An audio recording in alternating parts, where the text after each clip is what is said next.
We are tonight's entertainment. You can't handle the truth. The fire rises. Pizza time. You're a wizard, Harry. So it begins. You know how much I sacrificed? You think that's air you're breathing? Groovy. I don't have friends. I got family. We are Sex People! 1, 2, 3, 4! Craft Services. Hey, Trent. Trent? What's that? You said you're still in Japan working on a documentary with friend of the show, Jackson Clark? Dang! I guess you can't tell us what you've been eating most recently, but I can tell the humble audience listener. Folks, it is the Wednesday before Thanksgiving, and I'm recording this just as I'm about to head home for the holiday. And I had some Thai leftovers that I knew that I needed to finish off before I went home, because otherwise they would have just sat in the refrigerator, because after my Thanksgiving, I am going to India for a week. That's right, folks. I'm going international. But if you're wondering what Thai food I had, I tell you right now, I had pad ki mao from a Thai place that's 5 minutes away from my apartment. And I don't believe I've ever taken out from here before, but it was really good. So, you know, probably an encore is inevitable. But you're not here to listen to me talk about pad ki mao. You're here for me to cue the intro.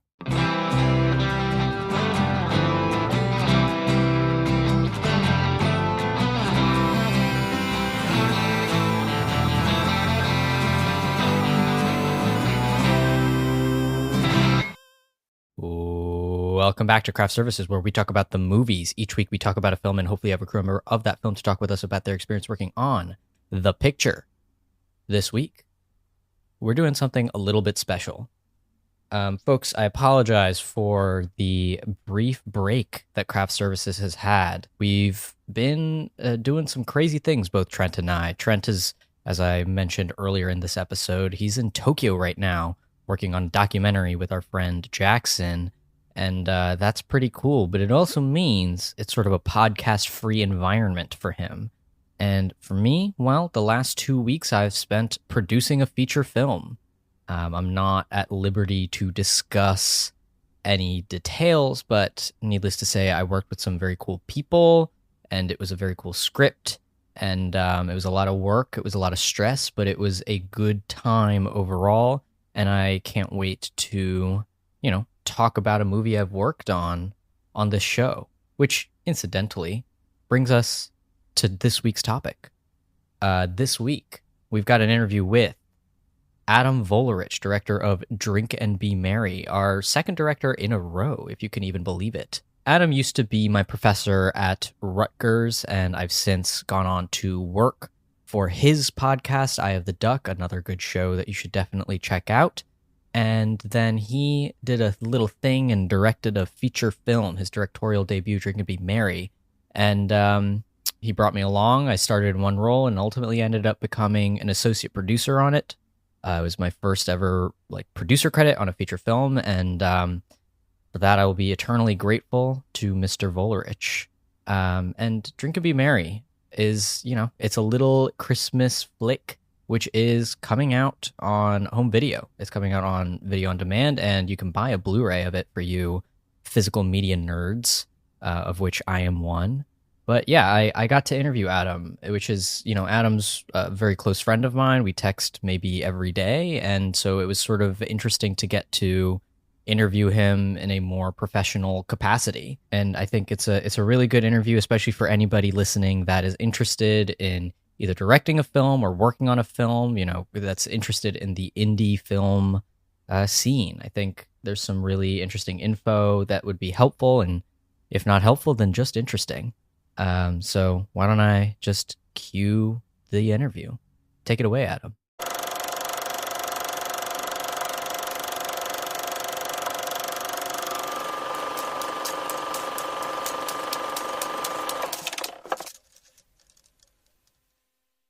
Hello, everybody, and welcome to our interview with Adam Volerich. He's the director of our film for this week, Drink and Be Merry. Thank you so much for being with us. Thanks for having me, Parth. Pleasure having you on the show. For those that don't know, Adam was my former professor.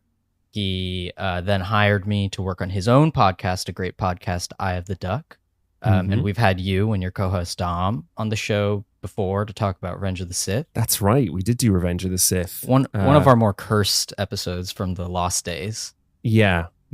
I remember, though, watching Revenge of the Sith and thinking, look how far we've fallen, that now I feel nostalgic for Revenge of the Sith. In my opinion, not very good movie. I know Adam will not give an opinion on that. But a good movie is Drink and Be Merry, which thank you so much. Adam was kind enough to have me work on, and it's having its video release pretty soon. So first want to talk about, Adam, can you tell us a little bit about what the movie is about? Yes, absolutely. You know, I can give you the official logline if you like. Wow, Adam. Pitch us.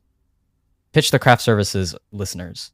At a struggling New York dive bar in the days leading up to Christmas 2019, Chet, a beleaguered bartender in a state of extended arrested development, must balance caring for his misanthropic aging regulars who have nowhere else to go and rely on him for far more than pouring drinks, with his naive desire to muster some Christmas spirit. Wow, sounds pretty cool. Yes, but it's the film is about a bartender at a dive bar in the days leading up to Christmas. It's a bar that is usually empty, other than a couple of regulars who are these kind of older guys who spend all day, every day, hanging out at this bar, getting way too drunk, and sort of treating Chet, the bartender, like a bizarre sort of surrogate son/servant. And the kind of generational divide between him and them is the source of a lot of tension and comedy and drama. It's a great film. It's not written by you, though. The script is great. How did you meet Leo Winters, the writer of the movie? Yeah, so I think a real kind of testament to the Independent Film Festival and the act of sort of making short films and putting them out into the world and going to festivals and really trying to build community. Leo and I met at the Art of Brooklyn Film Festival a couple of years ago.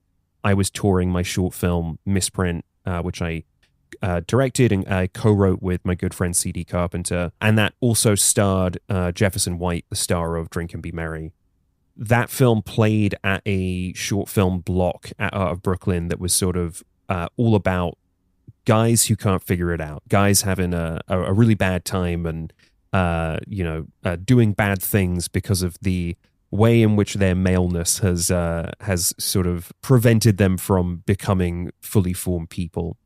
And that film was playing, and then Leo's film, a film that Leo wrote called Hold to Dash, which was a film about a video game Twitch streamer who behaves badly, is sort of what I would say. And we each liked each other's films. There was sort of a mutual respect there. We chatted at the after party, and Leo said, I'd love to keep in touch and, see what else you're working on. And we did. And we sort of traded scripts back and forth. And I gave him notes on something he had written. He gave me notes on something I had written. And then he just sort of hit me with the, I have this other thing that's kind of just sitting here. I wrote it. I love it. I don't really know what to do with it. It's not really something I would ever see myself directing. I don't think it's a good fit for the guy that directed my last script, but I do think it'd be a perfect fit for you. I'd love to send it your way. Let me know what you think. And so he sent me for the script for a movie that at the time was titled Drinksmas. And which we still sometimes, I go back and forth on calling it Drinksmas and Drink and Be Merry. Internally, it's much quicker to just say Drinksmas. So we say Drinksmas every now and then. But he sent me the script and I really dug it. But at the time, I was very much trying to put together a feature-length version of Misprint. And I was having a lot of trouble getting people interested in that movie because it's quite an ambitious script and requires a fair amount of budget to produce. And so I kind of hit a point while I was trying to get that financed where I just thought, well, why am I trying so hard to get this thing financed when there's this other great script sitting right here that is much cheaper to make and doesn't require me to be, going on another years-long cycle of development and a years-long cycle of fundraising. This is a movie that, because just by nature of being set mostly in a dive bar, is very producible. And it became even more producible after we booked our location, which I'll talk about in a second. And it meant that between myself and Jeff and Leo, we could self-finance the production. Was it difficult for you, whether in your head or whatever? I mean, you're a writer-director. this is your feature-length debut, which I know you've thought about. I mean, anybody that wants to direct a movie that thinks about what that first movie is going to be. Of course, yeah. Was it weird for you for it to not be a script or an idea that you originated, or was it, once you're in the middle of it, it doesn't really matter, we're moving forward? That's a great question. I think at first I was trepidatious about directing someone else's script for my first film. I think when you are a first-time filmmaker, I mean, you spend, as you said, you spend a lot of time thinking about what's my mission statement? You know, what's this first thing I'm going to put out into the world? What's that going to be like? How's that going to reflect on me and define me as a filmmaker moving forward? And also there's a degree of kind of whatever I do, it has to be perfect. It has to be unimpeachable. And I have thought like that and thought about all of these things for years now. And I think it's good and healthy to have incredibly high standards, which I do. And I think it's very good and healthy to be very deliberate, which I am. However, having those standards, and which isn't to say that this did not meet my standards, it definitely did. What I mean is I have incredibly high standards for myself and my writing. So I was never reaching a point where I was finding a script that I had written that was going to be producible, that was going to be able to be the first feature. And I think that there were moments and stops along the way where I could have directed other films and I chose not to because of one reason or another. And I was really starting to regret those decisions. I was starting to feel like, okay, you know, I'm still young, but I'm not getting younger. And every time I have a meeting to try and get a project financed, I'm hearing things like, we don't take chances on first-time filmmakers. You don't have enough experience, even though I've shot and directed, you know, I mean, literally like hundreds of short films between the things I've produced, DP'd, edited, directed, you know, there's quite a lot of projects I've been attached to. I've done web series productions where it's like, this is more filmmaking than making a feature film, is doing one of these web series, you know. So I have the experience, but it's not viewed that way because I've never done a feature.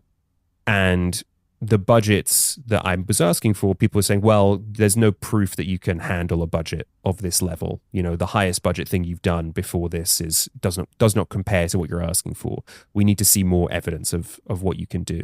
So letting go of the idea that it needed to be something I had written, I think was a very smart thing for me to do, because as much as I was trying to write small and write cheaply, things always end up being more expensive than you think they're going to be. And additionally, something that I've been learning time and time again, in no small part thanks to your help on Eye of the Duck, is that a lot of these filmmakers that I love and respect, they did not necessarily treat their first film as, this has to be the most singular statement on who I am as an artist. They treated it as, the thing I actually love doing most in my life and want to do with my life is make films. And so I think I'm going to go and make a film. And allowing myself the freedom to sort of feel that way was also a very smart thing to do, I think. Yeah. And this was, I mean, you approached me, but we were working, for those that don't know, Adam was DPing a film directed by Jefferson White, star of your movie. Mm-hmm. And we were on that movie all the way up until the week before we shot Drink and Be Merry. So there's a nice continuity there. And I remember you telling me, this is all in one bar. This is all, like, if we could do this, it would be great.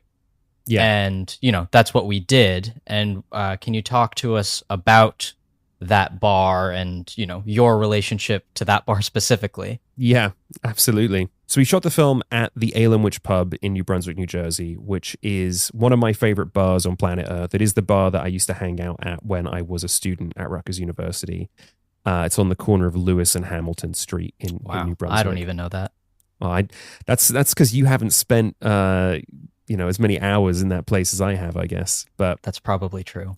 But I always loved that bar. And for years after I left school, I would sort of hold other bars up to the standard of the Ale and Witch, as would my co-host and co-editor, co-host on Eye of the Duck, co-editor on this film, Dom Nero. We would both sort of, we would go out drinking and we sort of like go into a place and be like, well, it's no Ale and Witch. And when I got this script, my immediate first thought was, wow, I wonder if I could shoot this at the Ale and Witch. That would be so, so cool.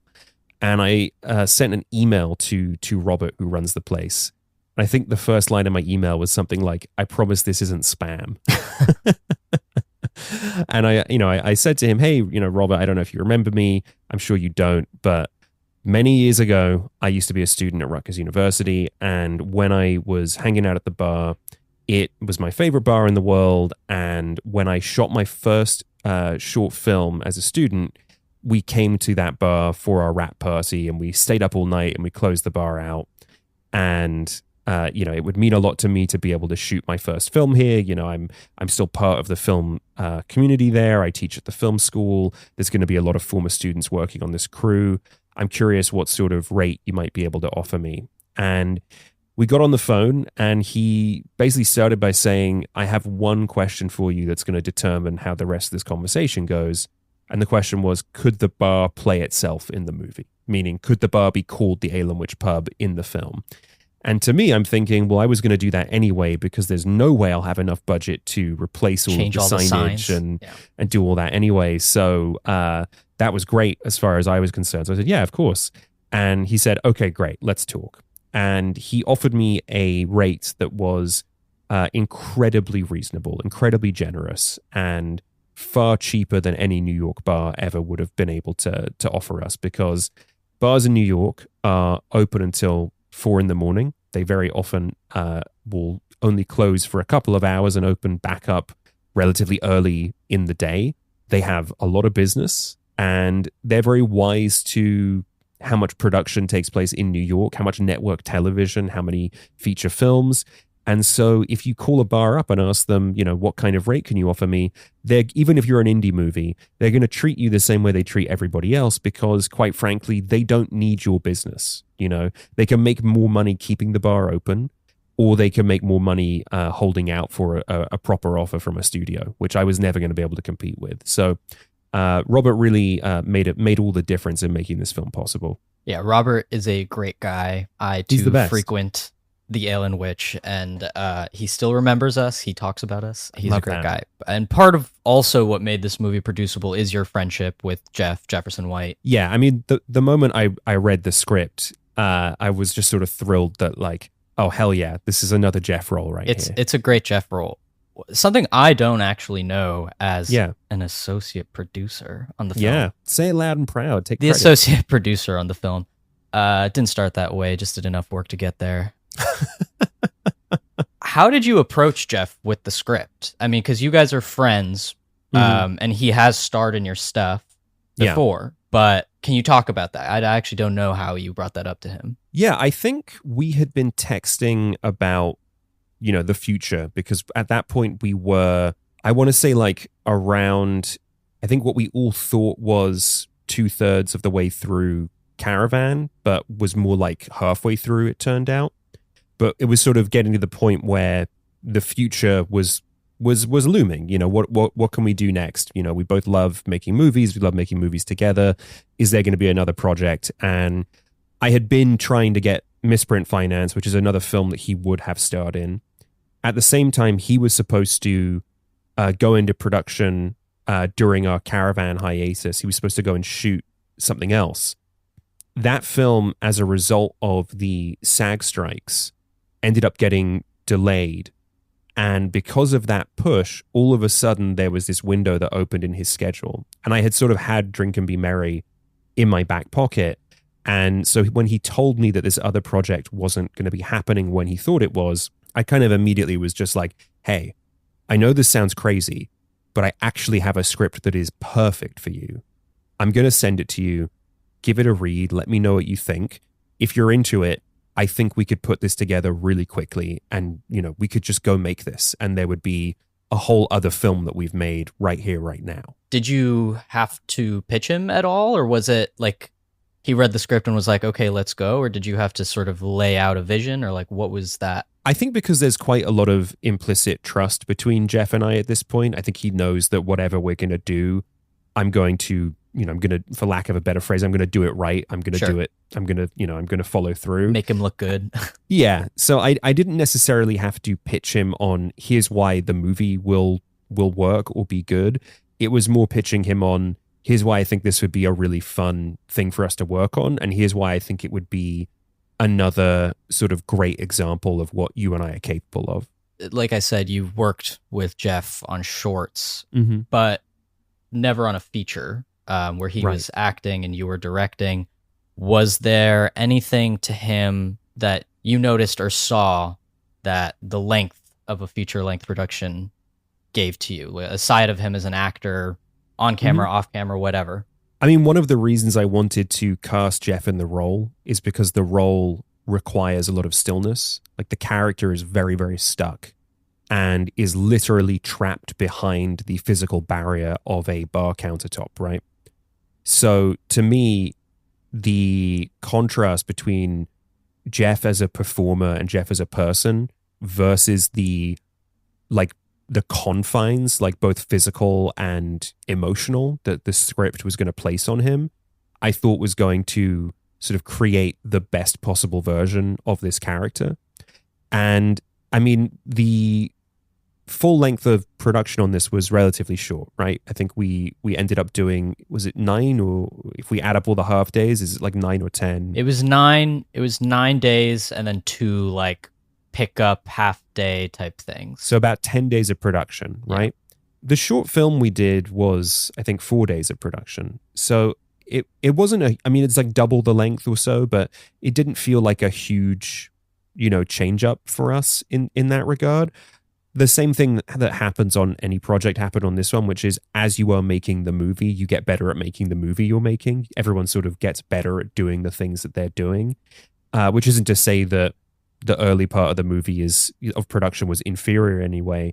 But I was glad that we had scheduled the way we had scheduled, because it meant that there was a certain rawness to the scenes we shot up front, and then a certain kind of comfort to the scenes we shot later on. And I think that all worked really nicely.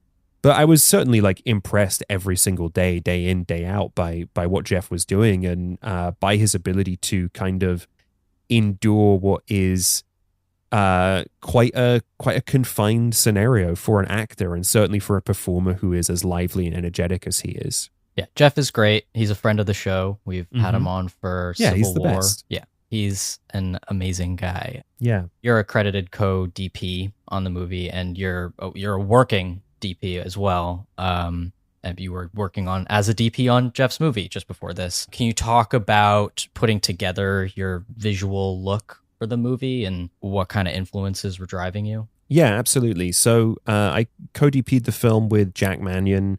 Jack was my gaffer and my B-cam operator on Caravan. And so this part of the thing, you said, how did I pitch Jeff? One of the things I did sort of pitch was, we're going to wrap this movie.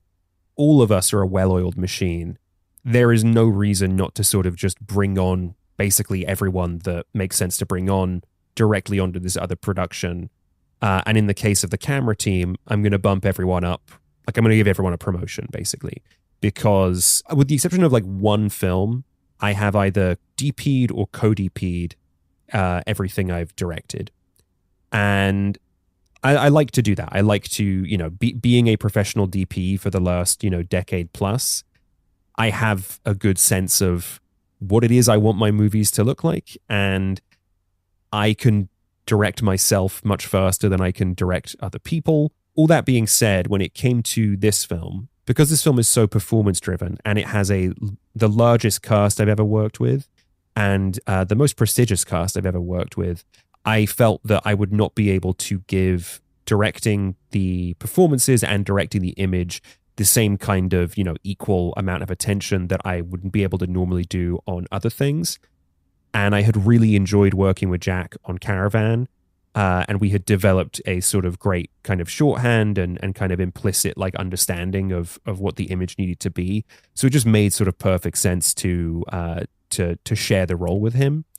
The way that we broke it down was essentially we kind of did the prep the same way that we would have done it on something like Caravan, where I'm sort of in the pole position. And then when we got to set, I kind of handed the reins off and I was like, starting from, this day forward, like, you're managing the camera department, you're managing, what fixtures go where.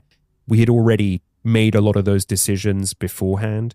So in the case of things like the lighting in the movie, when we went to Tech Scout, what I had initially hoped to do was create some kind of lighting setup where I wouldn't say it was 360 lighting completely, or we were setting it and forgetting it, but I wanted something that was going to be moody and be glowy and create an environment where we could really focus on performances and not have to do too much in the way of relighting. I wanted something simple, but something that would still allow me to shape the light in the ways that I always want to. And at first I was thinking of, is there ways for us to kind of like build a grid into the ceiling? Like, could we do something like that so there's stuff out of the way? Because I also wanted to favor wider lenses.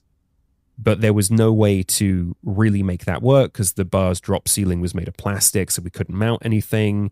Then it was a thing of, could we magnetize some stuff to the ceiling? But there were no fixtures that were powerful enough that made sense to do that. It was just going to end up looking very flat and giving everyone kind of that kind of toppy lighting look, which I really didn't want to do. And then I had the idea of, what if we had practical lamps within the set? And so I had got a couple of those Aperture BC7 RGB-WW Bluetooth Wi-Fi bulbs that look like regular light bulbs, but have a much higher output and can be tuned into, whatever color that you want them to be and whatever intensity you want them to be. And I'd found some lamp bases and lamp shades on Amazon and sort of conferring with Jack throughout, being like, what do you think of this? Is this going to work for us? How can we make this manageable? And then Jack kind of clipped the lamp shades down to size and made the fixtures kind of sustainable and useful for the entire length of production. They were still a little finicky, and we did have a couple problems with them. One of those problems then sort of became incorporated into the film, which was that the lampshades, if you hit the bar hard enough or you bump the lampshade would kind of just pop off. So there is actually a bit of a visual gag in the movie where one of our actors kind of trips one of those shades. Then the way that we were sort of extending those lights, we had done a camera test in Jeff's basement where we had built these fixtures, and then we had put a 600, an Aperture 600D on a rolling light stand with a kind of softbox attached to it. So we would basically, on a scene-by-scene basis, move one of these little lamps around to kind of dictate where the key light was coming from, have it in frame so you could see it, and it's also doing the job of illuminating the subject a little bit, and then use that to direct where the key light was coming from. And we sort of found that on more dramatic scenes, I always want to reverse key whenever I can. I just prefer that look. But for more dramatic scenes, you were kind of leaning on the reverse key, and for the slightly more comedic moments, we would lean on a more kind of traditional frontal key, and we would always dictate that by the position of these lamps. And then those same bulbs we also fitted into all of the actual light fixtures in the bar. So we had a system where, other than the fluorescent lighting above the pool table, we were able to dial in all of the practical fixtures in the bar however we needed them to be dialed in, which was really useful. The other thing I had discovered on the first Tech Scout, originally, whenever I make a movie, my starting point is 2:3:5, because as far as aspect ratio goes, because to me, that's what movies look like. And when we got into the bar, I immediately kind of started looking through the viewfinder on just the, Camerage app on my iPhone or whatever it's called. CADRage, that's what it's called. And I realized pretty quickly that if we were shooting 2:3:5, which was possible, we were going to be limited in where we could put the camera and still get like an entire actor in frame, which was, disappointing. But beyond that, I just sort of realized how much detail we were losing in the bar, because the bar it's a tall location, and there's a lot of really great, useful visual information above the actors' heads. And I just thought, this movie, which is so much about stillness and so much about trapping people, would be much better served by having quite a lot of crushing headroom as often as possible. So made the decision to move to a taller aspect ratio instead of a wider one. And at first I was thinking about 4:3 because, it's a good classic kind of tall aspect ratio. But then I realized that because of the nature of the film itself, the thing it was really asking for was 3:2, which is the aspect, or 1.51 if you want to get classy with it. But that's the aspect ratio most commonly associated with still photography. And I felt that for a film that was so kind of rooted in stillness, that was the thing that made the most sense. and combining that with how we planned on lighting the film, using a lot of heavy diffusion filtration over the lens, using a double pearlescent filter to create this very glowy atmospheric look. Eventually, it all kind of coalesced to a point where I realized the thing that we were really trying to create was a photographic image. You know, we were trying to make something that felt like an old photo album, a little less than a movie. Did you get to watch any movies in preparation for the shoot? Yeah, definitely. I mean, I sort of leaned on not just for the visual elements, but also just generally kind of here are the movies that are reference points for me on a movie like this. A lot of the 1990s independent cinema that was made in New York at the time. So, I mean, it's a New Jersey film, but certainly, I think if you make a kind of movie like this, you're like legally required to rewatch Clerks before you go into production. So, I definitely rewatched Clerks, but things like Smoke, which is a film directed by Wayne Wang, which stars Harvey Keitel as a guy who works at a cigar shop in Brooklyn. That was a big one. And then Trees Lounge was another huge one, which is a movie directed by Steve Buscemi, starring him as a bartender at a dive bar in Queens. And that was a bar that the actual shooting location was this bar called Assembly Bar, which was a bar that Loyo, the writer, used to hang out at when he first moved to New York. So sort of in, spiritual kind of association with that movie as well, as in a way. You mentioned, or you touched on, you kind of have a great cast for this very low budget. An insane cast. It's kind of ridiculous that everyone is in this movie. And from memory, it was like our first 4 days of production was just like all like major cast member. Can you talk about assembling them and what Absolutely. It was like working with them? Yeah, I mean, it's a real like murderer's row of incredible character actors. And then our sort of more mature members of the cast, and then our younger actors, also incredible. Less known for their character work at this point because the career has not extended long enough for that to be possible. But I'm calling the shot now. All three of them will be. Jeff was obviously the first person cast in the movie as Chet, and then pretty immediately the second person cast in the film was Sophie Zucker, who plays Maeve, who is the sort of female lead of the film. Sophie I've worked with for kind of on and off for a really long time. She was one of the first people I worked with when I moved to New York in a web series that she starred in and wrote for. And I just always thought she was fantastic. I've seen a lot of her live work over the years, and she's always popping up in things. She writes as well, so she writes for Dickinson and The Daily Show, and she's writing on a really big thing now, but I actually don't know if it's public information yet, so I'll hold off on sharing. She's in the Chair Company for any. She's Tim in Robinson the Chair Company, fans. yeah. So she's great. She's very much around. And we had just done a fiction podcast together that she starred in, that I directed, an 8-episode series, which unfortunately has not been released as of yet. It's still kind of seeking a distribution partnership. But working with her on that, I just sort of realized that in addition to all of the many strengths she had as a performer, she was incredibly good at taking just very specific technical direction and delivering like the exact perfect result on like the first take.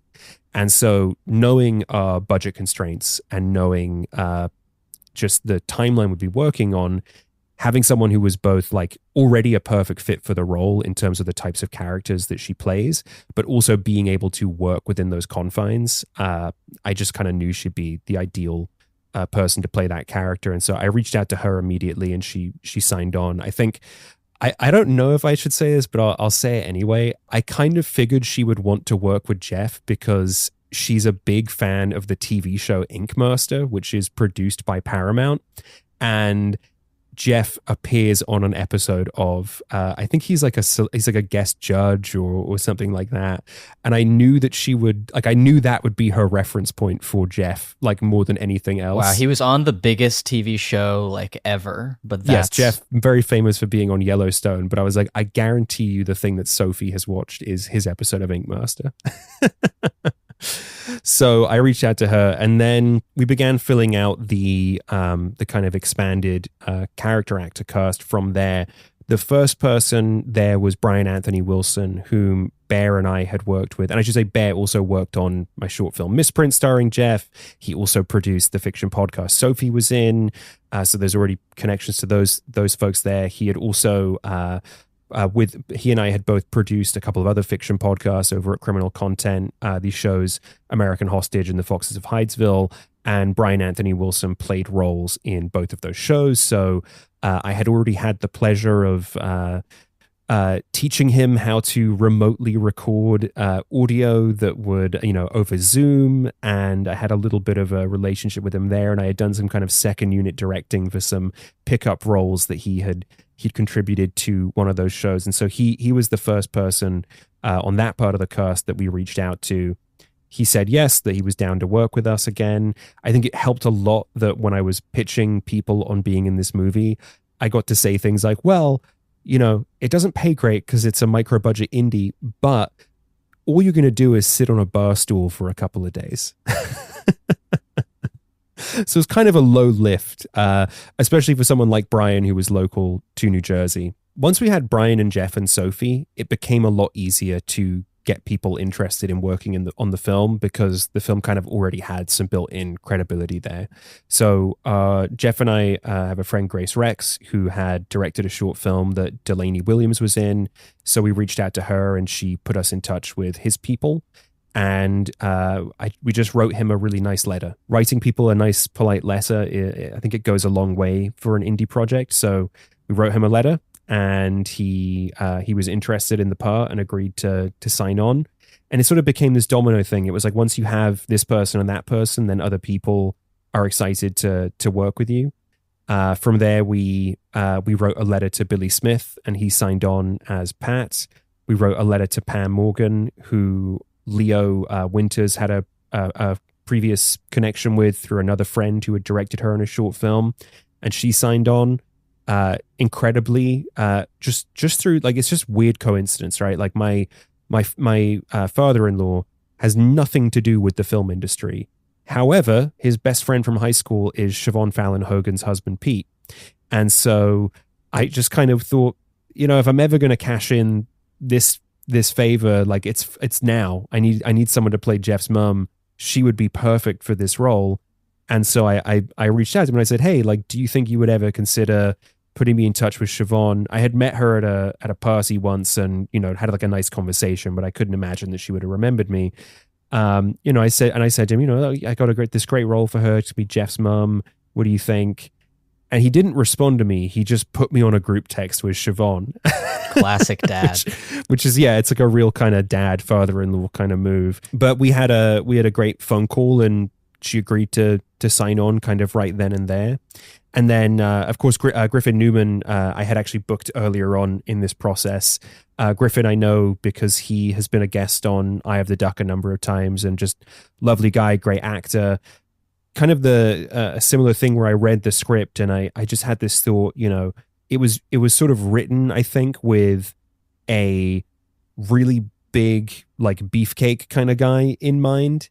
And I had the thought that was just kind of not the most interesting version of the character. The most interesting version of the character was to invert that and have someone who is shorter in stature and, physically, like, not whom you would expect to appear in that role. And Griffin has this great kind of anxious energy to him that I felt like would really drive the character into a much more interesting direction and make for a much more kind of interesting tension with Chet. And so he was just sort of the ideal person to have in that role. And I think he was attracted to the project because it was different to the kind of role that he normally gets offered. I think a lot of the cast felt that way too, really. Like Delaney Williams getting to play Ray, kind of an inversion of the type of character that he typically gets offered. Although if you've seen The Wire, then you know that he's good at being a foul-mouthed guy. And so that element definitely held true. He says a lot of repugnant things in the movie. Billy Smith, similarly, he's playing a retired firefighter in the movie. Billy has played so many versions of, a cop, a firefighter, an FBI agent. He's been in a couple of Scorsese's doing just that. And so reading this character in the script, it's just like, we need a guy like that. We need a Billy Smith. And so just I mean, I just got incredibly lucky throughout, where like every time I just kind of thought, this is the perfect person to play this role. We reached out to them and they said, okay. I don't really know how else to explain it. I think everybody was a first pick from memory, which is pretty amazing. Were you tailoring the roles at all? I mean, we were... Yes. Yeah. Can you talk about that process? Because of the tight timeline we were working on, we didn't really have the opportunity for too much in the way of rehearsal, unfortunately. But quite frankly, just being a big fan of all of these people, I sort of had an implicit understanding of, here's how this person's going to play in this scene. So being aware of that, I did make some changes to the screenplay to better fit sort of, who was being cast here. That being said, for the most part, this is all very much Leo's script. Things definitely, change and evolve on the day. Our first take ended up being kind of our rehearsal, as it were. And there were definitely things that got altered just because, you get on set, an actor starts saying something, you try to find, what's the right balance of that? And then you realize that, oh, actually this just needs to be something else entirely. A big thing that went through multiple changes and sort of retailoring was actually the ending of the movie. And a significant kind of contribution to altering that was just a thing that Billy and I were discussing about how his character was going to play in that scene, and just realizing, oh, yeah, no, okay, actually now thinking about this whole scene, the tenor of it needs to change kind of completely, which is one of the best things about, collaborating with people, is that if you have the trust with them, you'll kind of learn what the movie is as you're making it, even though you have your sense, like, I know what this movie is, I have my plan. It will all kind of, it all changes once you bring other people into the mix. Speaking of your collaborators, like half of the people that worked on this were former students of yours. What was that experience like? I mean, a lot of them we'd already been working together on Caravan, so you can maybe even include some of that within that. And for those that don't know, Adam, we had many devotees of Adam in my year. We all one day dressed up as Adam. So that's right. It wasn't Halloween or anything. We just sort of did that.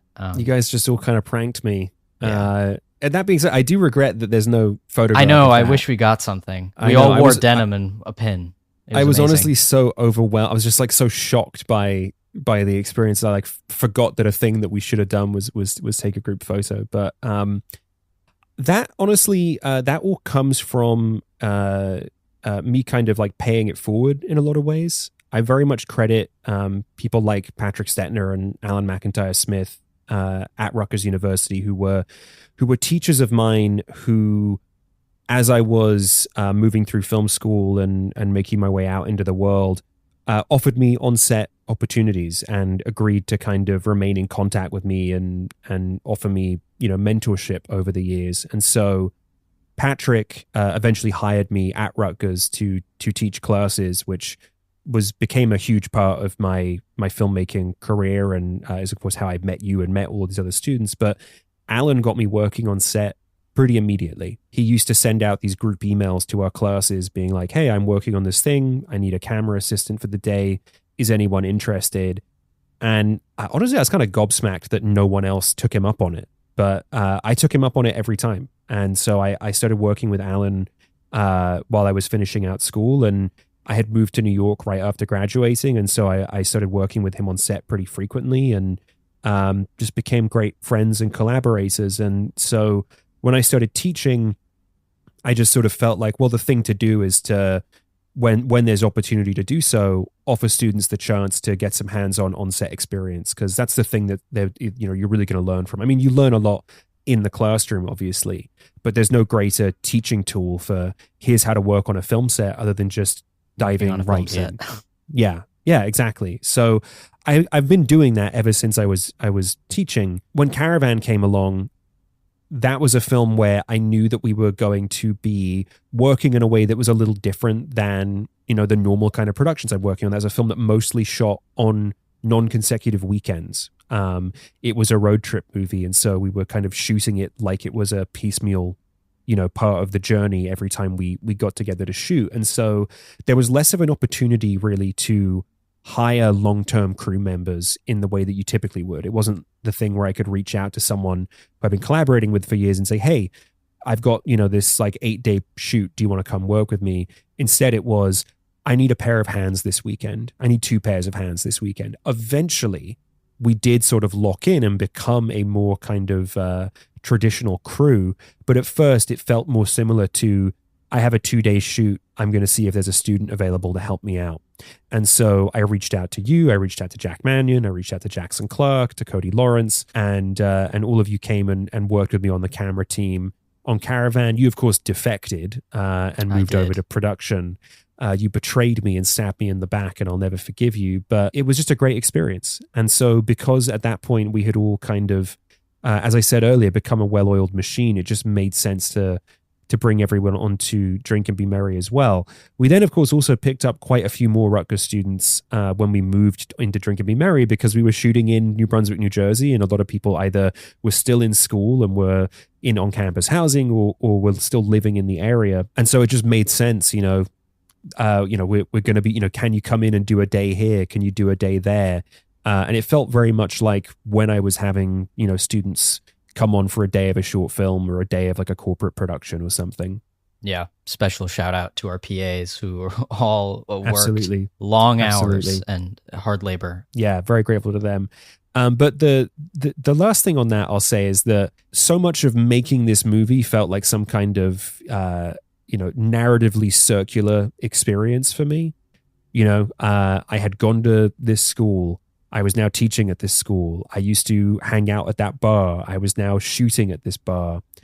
And on the night that we wrapped principal photography, I looked around the room, and at that point, it was sort of like as the night was going on and we were cutting people loose because we were wrapping them out, we got to a point where it was almost none of the New York crew was left. And I just looked around the room and it was all former students. And honestly, it was pretty emotionally overwhelming to look around the room and realize, like, oh my God, like I just made a film with like all my students, like all these people who like I've known for years and who had the privilege of getting to kind of train early on.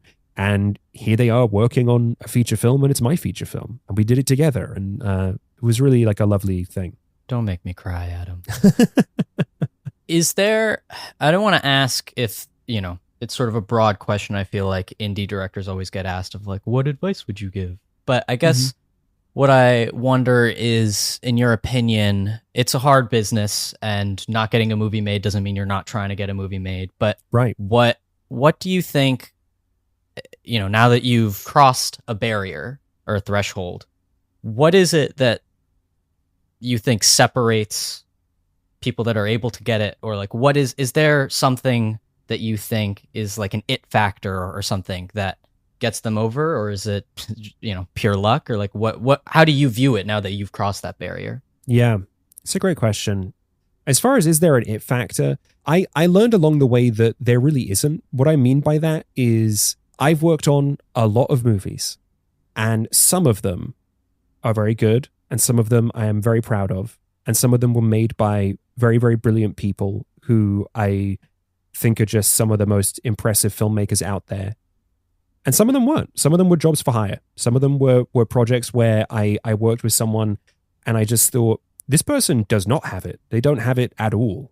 And yet, here we all are. Here this crew is working our asses off, putting our all into this, sacrificing our bodies and minds, trying to bring this vision to life. And this vision is not worthy of the effort that we are all putting into it, but we're all doing it because that's what you do when you make a movie. And learning that, honestly, that gave me a lot of the confidence to go make a film. Is that a thing that does separate the people who make films from the people that don't is just some sort of like implicit kind of, I'm giving myself permission to do this. I think I'm worthy of this position. And I think on the one hand, it's good to be very humble and take your time learning to give yourself that permission. On the other hand, at a certain point, you have to realize that maybe the thing stopping me from making a movie is me. And if that's the case, you need to get over that hump. Yeah, those that know me know that I'm a big Christopher McQuarrie fan, and his biggest piece of advice when people ask him about, they're like, I'm an aspiring filmmaker, and his first piece of advice is take aspiring out of that. You are a filmmaker, now what? Right. I mean, I agree with that. You know, I think for a long time, even I had difficulty describing myself as a filmmaker. I just sort of felt like it was wrong. Even though I was spending most of my life on film sets, to me, a filmmaker was a Christopher McQuarrie. It was a Chris Nolan. Some other guy named Chris also. You know, it's like Chris Evans. Wait, right? Chris. Well, you know, he's directed some that's movies. true, So. and I like the movie he directed. Yeah, as well. me too. Yeah, I mean, I think there was a mental barrier there that like I'm a filmmaker is someone who has directed a feature film, and so I had trouble with just sort of like identifying myself in that way, even though my IMDb has, you know, God knows how many fucking credits on it, right? You just hit a point where you kind of have to just claim it for yourself. And making this film was a part of that. It was part of claiming it for myself. But I think it's healthier to probably start doing that at an earlier stage in your career. Now the movie's finally actually done. It's actually coming out. Yes, it's finally actually done. There was a few months there where it was done, but we were sort of tinkering around. When I say we, I really mean Adam was like, I can make this 5% better, I think. And he did, to his credit. Yeah. Yes. That being said, you know, there's a lesson to be learned in leaving things be, but I do think the film is better for it. The movie is better for it. Is there now looking back on it, a major takeaway or feeling you want the audience leaving with once they leave the film? That's a great question. You know, this is a Christmas movie. It's kind of counter programming for Christmas. It's a different kind of Christmas movie. It's very much a melancholy kind of character study of this guy, of Chet. I think the thing that became kind of a driving force for me while making the film was our relationship with stillness and our kind of perspective on being stuck and whether or not there's value in it and what it is that's keeping us in place. And I think that's something I would like people to be thinking about when they leave. Why if I'm feeling stuck, why am I stuck? You know, where is this? You know, what are the forces kind of conspiring to keep me in this position? Is it the people around me? Is it the environment? How much of a role am I playing in that? How much of an active role do I even have in my own life? And is there anything I could or should be doing to change that? And I think that's something that a lot of people feel. And certainly something that I have felt over the years. I think, you know, I'm realizing now a lot of what I've been saying, like, oh, I didn't feel comfortable claiming the kind of mantle of filmmaker, right? Well, whose fault is that? That's a me problem, right? Like I needed to just claim that for myself, right? So I think a character like Chet, who feels trapped in this bar, the bar is just a building, you know? In theory, he could walk out of it at any time and he never does. And I think that's really, you know, I think in some ways we're all trapped in some kind of bar with somebody. And in the case of Chet, it's these grumpy old men that make his life hellish, but everyone's got somebody that they're trapped in a room with, right? And in most cases, you probably can just walk out. Well, Adam, where can the people buy or rent this movie that we've made? Yes, so as of December 2nd, just a few days from now, you can rent or buy this movie from Amazon Instant Video and Fandango at Home, formerly known as Vudu. And you can get it on Blu-ray or DVD from Amazon or Walmart, all the big box stores. It is very exciting. My mom has already... I think family members of mine have already got it pre-ordered, so make sure. I love to hear that. Yeah, I too have got it pre-ordered because I don't get a copy for free. Isn't that just life?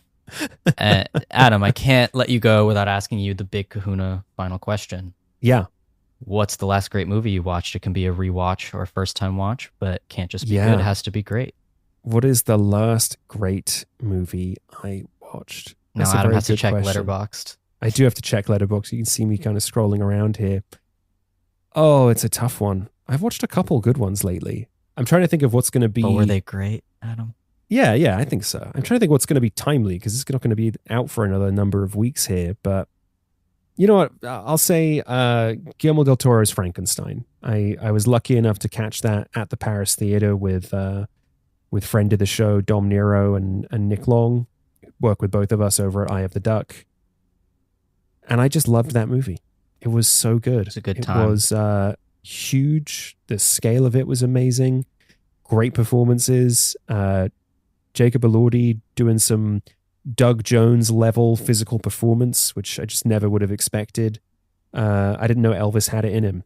And Del Toro, I think it's been really interesting to watch him go from being, a horror guy into being kind of like a bit more of a commercial filmmaker, into kind of back around to being less of a horror guy, but now more of a like romantic gothic filmmaker. He's really kind of he's become the like living embodiment of like an 18th century novel, which I did not see that for him when I was a teenager watching Blade 2, but you love to see it. You do, and I love this movie. Well, thank you so much for being on the show, Adam. Thanks for having me. It was great to be here. And congratulations to you, Parth, associate producer of Drink and Be Merry. I do what I can. You did a lot. You should feel very, very proud.